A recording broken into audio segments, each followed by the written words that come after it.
están ustedes? Bienvenidos y bienvenidas a esta nueva edición especial de Reporte Sostenible destinada al medio ambiente, cambio climático y descarbonización. Queremos saber qué está pasando con las emisiones de CO2 en nuestro país, qué está pasando con la Antártica, que está avanzando su descongelamiento a velocidad nunca antes vista, y también qué pasa con el tratamiento de las aguas grises que anteriormente eran vertidas a ríos y mar. Para ello, hemos invitado al director ejecutivo de la Agencia de Sustentabilidad y Cambio Climático, Giovanni Calderón. Giovanni, ¿cómo estás? Muchas gracias por acompañarnos. Bienvenido. Hola Leonardo, muy bien, muchas gracias por esta invitación a ti a Reporte Sostenible. Muchas gracias a ustedes por participar. Y bueno, lo habíamos dicho recién en la introducción, vamos a tocar distintos temas relacionados con el medio ambiente, pero en particular, Giovanni, quisiera partir preguntándote por el aporte de los APL, los Acuerdos de Producción Limpia, en materia de descarbonización o de evitar las emisiones de CO2 en el último tiempo. ¿Cómo lo han evaluado ustedes? ¿Qué tanto ha sido la contribución en este sentido? Sí, mira, esa es una súper buena pregunta porque permite además hacer ahí una discriminación importante. Una cosa es la descarbonización, que básicamente cuando hablamos de descarbonización se refiere a la salida de centrales generadoras de energía en base a combustibles fósiles, a petróleo y particularmente a carbón, y por eso se habla de descarbonización. Plan que Chile ha ido adelantando en su fecha.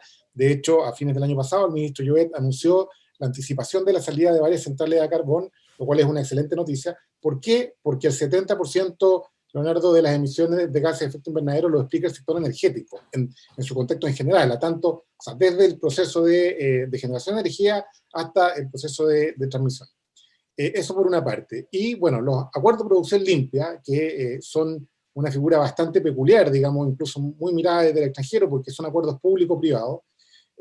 Lo que han permitido en el lapso de estos años es la reducción de más de 1 millón de toneladas de CO2 equivalente. Para poder medir las emisiones de gases de efecto invernadero, recordemos que los gases regulados en el Acuerdo de París son 6, la verdad es que los gases de efecto invernadero son bastante más, pero los regulados son 6, y todo se reconduce a una unidad de medición que son las toneladas de CO2 equivalente. Y en este caso los acuerdos han permitido la reducción de esas emisiones en más de 1 millón de toneladas de CO2 equivalente, lo que es un tremendo aporte porque además, si tú lo traduces a beneficio social, hay estudios que traducen, digamos, todas estas acciones estatales, en este caso público-privadas, en beneficio social. La Universidad Central realizó un estudio hace ya casi 10 años que demostró que los acuerdos de producción limpia que desarrolla la agencia producían 11 pesos de beneficio social por cada peso que ponía el Estado, lo que demuestra que es un instrumento altamente costo eficiente. Ese millón de toneladas que refieres, Giovanni, ¿en cuánto tiempo, en qué periodo se ha conseguido? Esa también es una buena pregunta porque la verdad es que la agencia viene desarrollando acciones dentro de los acuerdos, digamos, compromisos con las empresas para reducción de emisiones desde antes del Acuerdo de París, por cierto, y desde antes que fuera Agencia de Sustentabilidad, porque antes esta institución se llamaba Comité de Producción Limpia, Consejo de Producción Limpia, y así está por lo demás en la ley 20.416 de PYME, que fue la que lo reconoció legalmente. La verdad es que casi desde sus orígenes, como ha sido una institución pionera y que además, digamos, prácticamente establece acciones piloto, digamos, que son novedosas, desde sus orígenes se han reducido las emisiones de gases. Y sus orígenes son hace 20 años, desde hace 20 años que se trabaja en esto. Pero, naturalmente, desde el protocolo de Kioto, del 2005, y posteriormente desde el Acuerdo de París, se ha intensificado la acción de la agencia, y cuando uno ve los gráficos, ve que en los últimos 5 o 7 años, las reducciones que han producido los acuerdos de producción limpia se han ido incrementando en relación con lo que era en el pasado. Fantástico. Ahora, ¿qué proyecciones tienen ustedes en el corto plazo, digamos al 2025, donde ya se están haciendo muchas extrapolaciones, bajar justamente lo que hablábamos recién, la descarbonización, sacar ese tipo de industrias? ¿Cuál es la proyección que hacen desde la agencia? Mira, nosotros tenemos, una de las gracias de la agencia es que reportamos nuestras reducciones de emisiones, de acuerdo a una metodología que además esperamos que en el futuro le permita a las empresas hacer uso de este reporte, digamos, de esta reducción de emisiones. En ese reporte de impacto se hacen estimaciones a futuro, pero como todas las estimaciones, digamos, como todas las modelaciones futuras, tal como ocurre con el cambio climático, están sujetas a una serie de variables. Ahora, de acuerdo a nuestras modelaciones, nosotros deberíamos avanzar en esta década del orden de 2.200.000 toneladas de CO2 equivalente gracias a los acuerdos de producción limpia. lo cual significa doblar el efecto o el impacto que han tenido estos acuerdos en el pasado, pero en un periodo de tiempo mucho menor. Y eso es muy relevante porque la verdad es que se enmarca dentro de lo que es la aceleración de la ambición climática, como ha convocado la ministra Carolina Schmidt a propósito de la presidencia de Chile de la COP. Fantástico. Hay otro tema que también ha llamado mucho la atención y ha cautivado al público y tiene que ver con el reuso de aguas grises, particularmente por dos temas, ¿verdad? Porque primero, la evacuación de estas aguas era un directo contaminante hacia otras fuentes como mar o ríos, y también por el uso que se le podría dar una vez que se reutilicen. Ustedes están trabajando, hace poquito tuvieron también un seminario al respecto. Cuéntanos cuál es el objetivo y cómo están manejando esta situación que por otra parte es tan crítica, la del agua en nuestro país. Sí, efectivamente, eso requiere un desarrollo bastante más extenso, pero básicamente estamos trazando por una mega sequía, mega en el sentido que lleva más de 12 años y que se extiende desde el norte del país hasta casi la región de los ríos.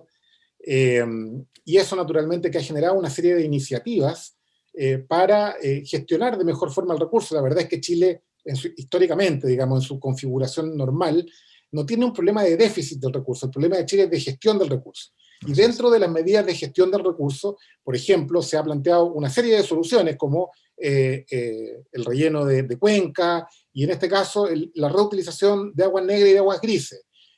Ese tipo de agua tiene una cierta reglamentación desde el punto de vista sanitario, pero no tiene una reglamentación hasta la fecha, una reglamentación que permita su reutilización, al igual como sucede con los lodos, donde tiene que haber una actualización del reglamento.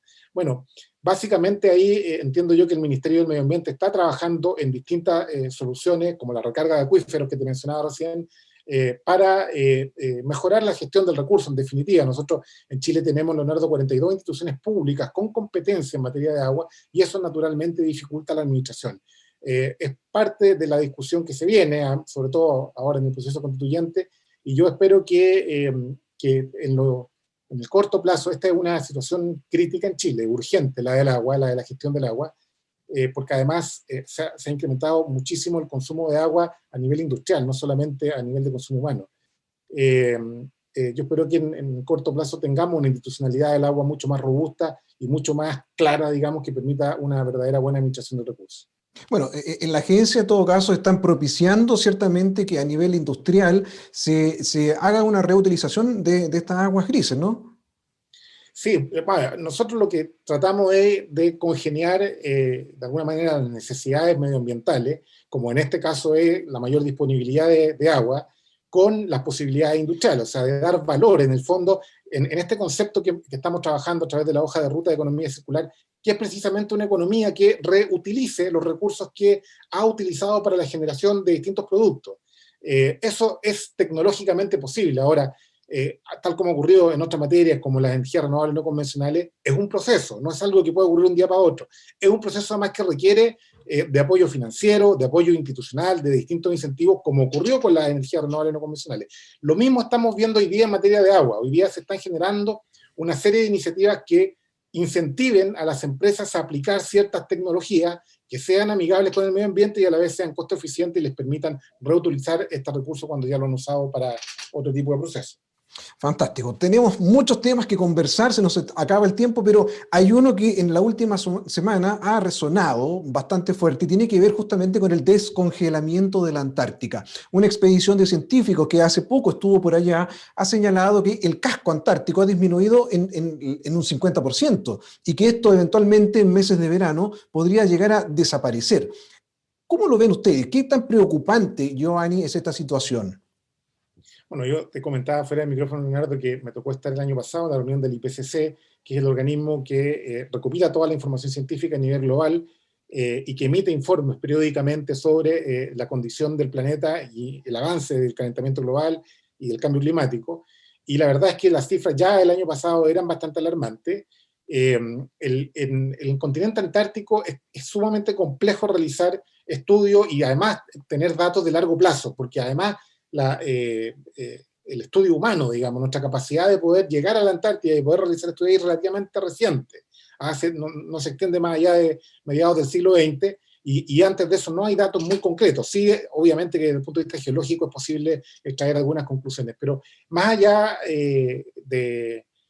de la cosa técnica, digamos, es evidente que hay un aumento en el nivel del mar, eso está acreditado en los informes del IPCC, que ese aumento del nivel del mar se ha producido como consecuencia del descongelamiento de los cascos polares, tanto ártico como antártico, y del permafrost, que muchas veces es olvidado por nosotros, pero que ocupa grandes extensiones del planeta, sobre todo en el continente asiático, digamos, en Rusia, donde hay grandes estepas de permafrost que también han sufrido un proceso de descongelamiento y que eso obviamente produce un aumento en el nivel del mar, pero además, en el caso del permafrost, una cosa más grave, que es la liberación de metano, que es un gas que produce altamente efecto invernadero. Por lo tanto, es un tema muy preocupante y si no realizamos acciones en el corto y mediano plazo, como hemos venido conversando, las consecuencias son bastante imprevisibles para la sobrevivencia humana, en definitiva. ¿Y crees tú, Giovanni, que estamos tomando las medidas necesarias, estamos haciendo lo suficiente, llamémoslo a nivel nacional, a nivel mundial? Bueno, te engancho eso con lo que te comentaba también fuera del micrófono. En este minuto están teniendo lugar las negociaciones de mediados de año de la COP. Todos los años se realizan el trabajo técnico, en el fondo, que después se pone a disposición de las autoridades políticas en la COP a final de año. Este año nosotros entregamos la presidencia, Chile entrega la presidencia de Reino Unido en la COP de Glasgow. Y la verdad es que, si bien hay algunos aspectos del Acuerdo de París que ya están en etapa de implementación, aspectos muy importantes por lo demás, todavía queda pendiente un tremendo tema que es el del mercado de carbono.